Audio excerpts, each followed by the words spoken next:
আচ্ছা, trial solution কাকে বলে কেউ বলতে পারবে? ট্রায়াল, নামেই দেখো ট্রায়াল লেখা আছে।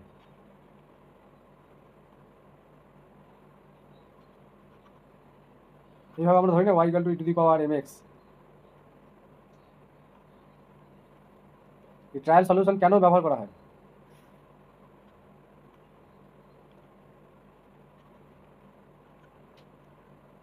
আমি সিম্পলি লিখছি,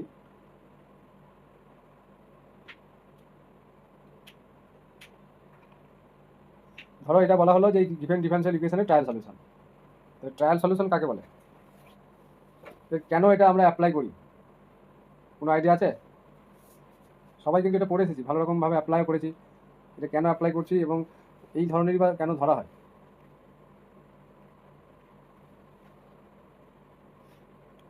আমরা তো শুধু স্যার অঙ্ক করার জন্য ধরতাম, কিন্তু কেন ধরা হয় এগুলো তো জানা নেই।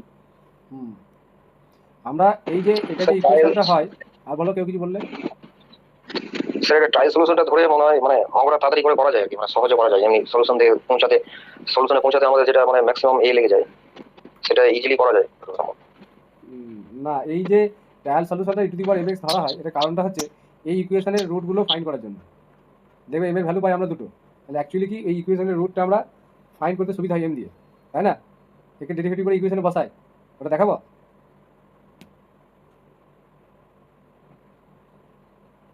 হুম, একে ডবল ডেরিভেটিভ করলে কি আসবে?